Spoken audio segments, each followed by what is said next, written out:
Good afternoon and welcome to Election Bites at the Carter Center. Bite-sized conversations for your lunch hour, a little bit later today. Today we're going to be talking about preventing fraud and safeguarding ballots, and I am very excited to be joined today by Tammy Patrick. She is a senior advisor to the elections program at the Democracy Fund and a former local election official. Focusing on modern elections, Tammy has worked for almost 20 years to foster a voter centric election system and provide election officials across the country with the tools and knowledge they need to serve their voters. Thank you so much for being here with us today, Tammy. Oh, Avery, it's wonderful to talk to you. So we're going to just jump right in. There have been a lot of conversations this election season about the potential for fraud in our process. Is there a real reason for concern? I think the American electorate should understand that this election will be one of the most secure elections we've ever had in our country. And that means secure from a variety of adversaries and a variety of challenges that can undermine the integrity of the system. So when we talk about things like voter fraud or election fraud, it's important to know that there are a lot of safeguards and safety nets in place to make sure that any impact on our election system is minimal, and that it is prevented before it actually makes a difference in the outcome of an election or in the way in which a ballot gets counted or cast. So, when we talk about voter fraud, whether it's vote by mail or fraud of in-person impersonation of another individual, the reason why many feel we need voter ID laws, those instances are so minimal that when you talk to academics, reporters, researchers, it's really just a question of how many zeros are after the decimal point before you get to a number. It's really so minimal. People often say you're more likely to get struck by lightning. You're more likely to be, attacked by a shark. So it really is a conversation that undermines people's confidence in our system rather than being something that we need to give serious consideration to. Thanks, Tammy. I think this point that you raise about sort of the impact on trust and confidence in the election is an important one, and just understanding how even sort of talking about these things in ways that make them sound much sort of more significant than they really are really does have a sort of pernicious effect on how people view the process.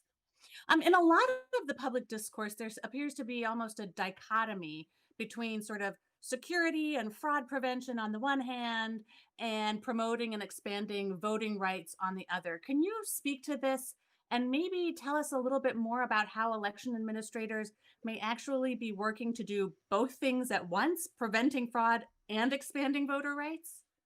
Yeah, it's important that we strike the right balance because you want to make sure you have both, right? So if you have just a totally open process that could be ripe for some sort of malfeasance, some sort of individuals having an undue impact or influence on the outcome of the election.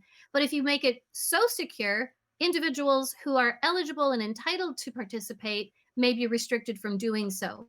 So I think election officials really try and walk that fine line of ensuring that their systems are maintained and secure, but not to the degree that it prohibits someone from being able to participate.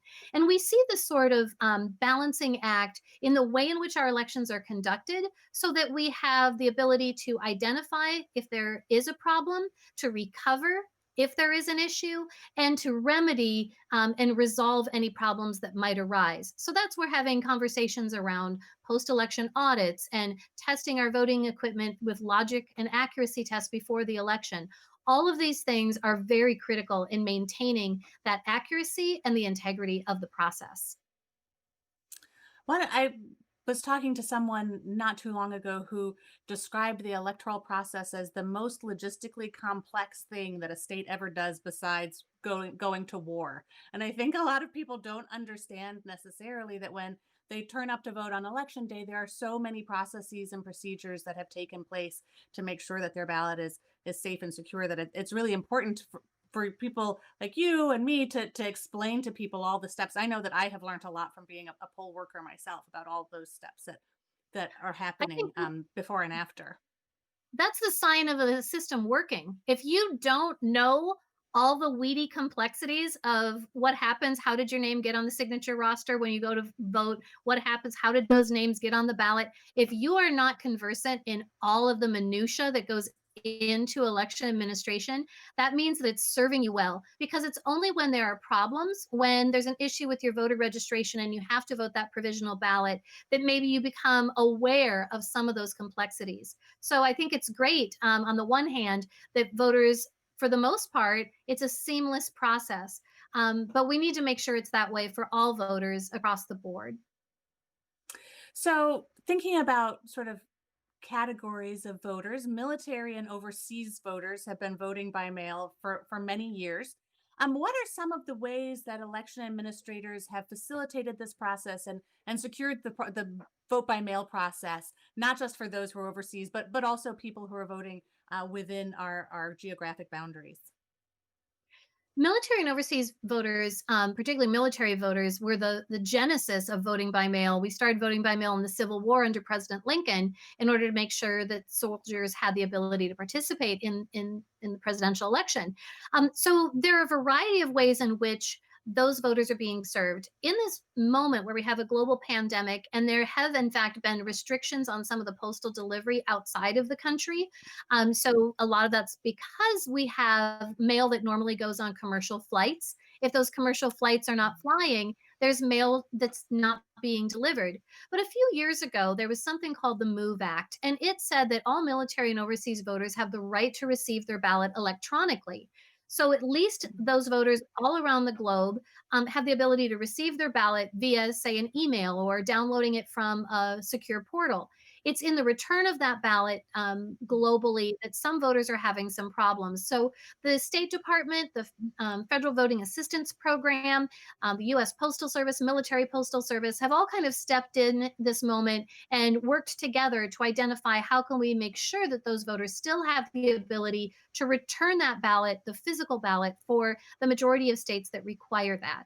So in this global pandemic moment, we know that have been some additional challenges for voters outside of the country, but then also inside of the country, we've seen a large increase in voters relying upon having their ballot be handed to them. I often say by their postal carrier rather than a poll worker. And it has been that way for tens of millions of Americans in blue states, purple states, red states, for decades. And so our reliance upon the partnership with the Postal Service has been really important this year, in addition to traditionally and historically. Thanks, Tammy. I mean, in your first response, you sort of talked about the variety of potential adversaries, and so sort of changing gear a little bit. And, I think by now we're all aware of the foreign interference campaigns that sort of took place around the 2016 elections. Just last week, there were news reports that Russia and Iran had obtained voter registration data, but although it doesn't seem to have impacted any actual votes. What is your sense of the degree that these of risk that these threats may pose this year, particularly in this sort of tumultuous election environment? We know that it is far easier to spread mis and disinformation and cast doubt on the integrity of our elections than it is to actually impact the infrastructure and make physical or cybersecurity change. So when we talk about things like voter registration, many states, that voter registration information is very similar to what we refer to as, phone book data. It's your name, it's your address. It might include a portion of your year or date of birth, but not all of your information. And for some states, you can go out to their website right now and get that information for the entire state voter registration list. Other places, they charge a fee. So most of this information is readily available, and so having adversaries obtain it isn't really that much of a problem. It's critical, though, because we need to make sure that voters understand that does not include how you voted or who you voted for. That information is never tied to you as an individual in the system. So when we hear things like that, it makes one wonder whether or not the system is secure, whether or not there have been changes. But the other piece to this is that if, in fact, anyone, domestic or foreign, had gotten into voter registration systems and made changes, We now have more than 70 million Americans have voted already. They've requested ballots to be mailed to them, and they were mailed to their homes. They appeared to vote in person, and their names were on the signature rosters. There had been no change to the registration. All of those things tell us that the information has, as of yet, not been manipulated. And I think that that's really an important element here is that it, again, it's easier to sow that doubt and cast aspersions than to actually go in and make change. Thanks, Tammy. And our last question for our election bite this afternoon, if there were one to two key reasons that you think Americans should feel confidence in the process and safeguards that are in place this year, what would they be? I have been saying this for a little while now, and one of the most important things to remember is that every state has policies and procedures in place around absentee and vote by mail voting. Every state has policies around making sure the polling place is safe and secure. Every state has policies and procedures and laws around counting ballots after election day. So it is absolutely not the case that we have ever had a result of who the winner was on election night. Ned Foley, who is an academic at the University, Ohio State University, has said repeatedly, and I think this is spot on, is that on election night, traditionally, the media has projected who the winners will be after all the votes are counted. And in this moment, it might be that the media is not comfortable projecting who the winner will be because there will be more votes to count after election day. It doesn't mean that there's anything different there. Anybody who's watching this that's lived in a state with a close election will remember that election and how it drug on after the election. But every election, that's the case. The official winners are usually announced when the official results are done, and it can be anywhere from 5 to 10 days or more before the final count is done. And that's what we need to remember is that every eligible American needs to have their vote be counted and processed under that state's law, and that's their right. And we may need to be just a little bit more patient this year. Thanks, Tammy. Thank you so much for joining us today. And thank you to our viewers for tuning in. We hope that you will join us tonight for a conversation this evening at 7 p.m. on positive and peaceful elections. That will also be viewable here on Facebook or on the Carter Center's website. And join us again tomorrow for another election bite. This one focused on how community leaders can support peaceful elections. Thank you all so much for joining us. Thank you, Avery. It's been a joy.